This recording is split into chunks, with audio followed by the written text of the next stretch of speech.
The Israeli Prime Minister and the American President were at odds today over the future of a Palestinian state. In a tense meeting, Benjamin Netanyahu told Barack Obama that his suggestion in a speech yesterday for the redrawing of Palestinian borders were not based on the realities on the ground and would leave Israel with an indefensible frontier.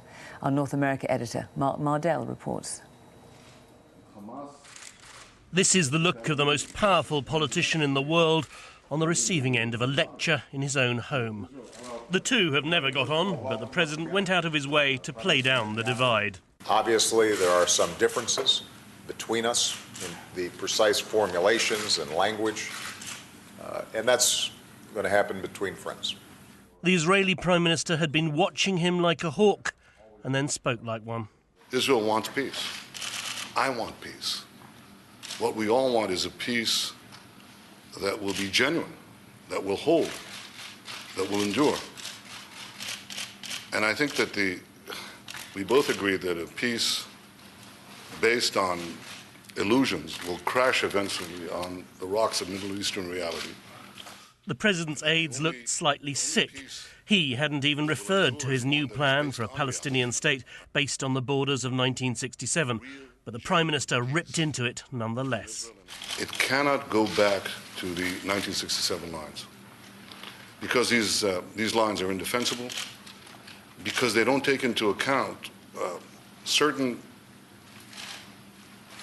changes that have taken place on the ground, demographic changes that have taken place over the last 44 years. The war between Israel and its Arab neighbours all those years ago left them in control of new territory. And this is basically what the argument is all about. Before the 1967 Six-Day War, the borders of Israel looked like this. President Obama has said they should be the basis for a peace deal.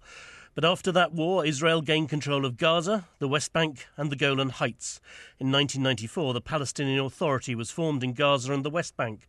The Palestinians want them to become a Palestinian state. But there are around 500,000 Jewish settlers in the West Bank and East Jerusalem. Their fate is the key to this argument. Some say certain settlements should become part of Israel. In return, Israeli land will be given to the Palestinians. But that's not the only bar to a deal. Gripping his chair, clutching his chin, the president listened as Benjamin Netanyahu said he would not jeopardize his state's survival. As I told you in our conversation, we don't have a lot of margin for error. And because, Mr. President, history will not give the Jewish people another chance. There's already bad blood between the two men. Last year, President Obama said settlements should stop being built. Prime Minister Netanyahu ignored him.